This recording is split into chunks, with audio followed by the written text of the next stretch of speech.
Welcome back to Truth Games, where we break down Russian propaganda into pieces and explain it. There's been a lot of activity lately, and Russian state propagandists, as always, tried to present everything as an inevitable and certain victory of Comrade Putin over the satanic West.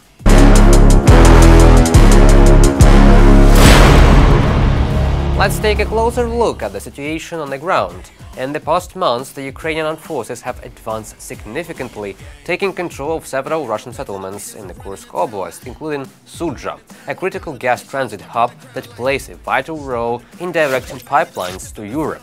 While the Russian command provided to be not interested in protecting sovereign Russian territory against the Ukrainian buffer zone operation, Apti Alaudinov, Kadyrov's top general and commander of the Akhmat force, had already claimed victory in the war. We have already won this special military operation. Next, our task is to make sure that we are one family, ready for future challenges. Apti Alaudinov, commander of the Akhmat Special Forces.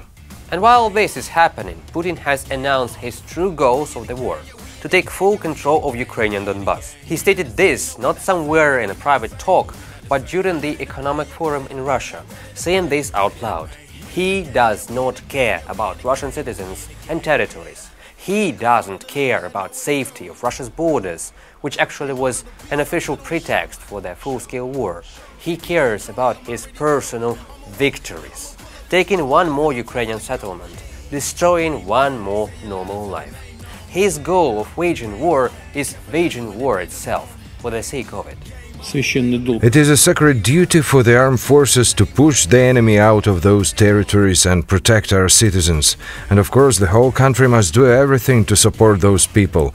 As for the military side, I've spoke about it. The goal of the enemy was to make us nervous, fast, move our forces from one area to another, and to stop our advance in key exercises, first of all in Donbass, liberating which is our first priority goal. And this position is completely reinforced by Putin's personal propagandist himself, Vladimir Solovyov, who actually says incredible things that you absolutely must hear. When Bundeswehr General is once again reflecting on what's happening in the Kursk region, I don't know about you, but my reaction is only one.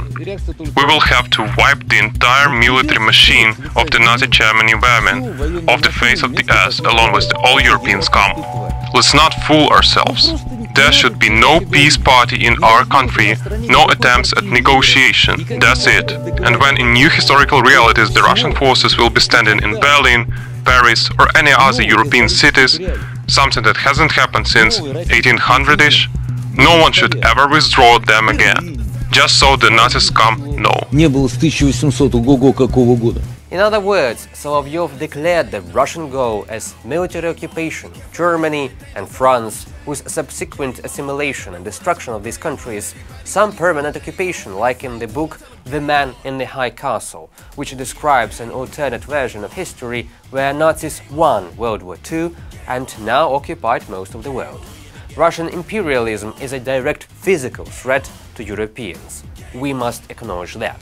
After all, as the president of Ukraine said, Putin demonstrates with such actions that he doesn't really care for the country of Russia or its citizens, but he cares only about his personal ambition. Putin went to destroy us in the Kursk region, but he shows that Donbass is important to him. Instead of taking everything away from Donbass and occupying its territory, Putin is not doing so. This indicates a very important point that has also worked psychologically on Russian society. Putin doesn't care what happens to Kursk or what happened to Donbass. He has only one goal ahead of him: to continue the war. Volodymyr Zelensky, President of Ukraine.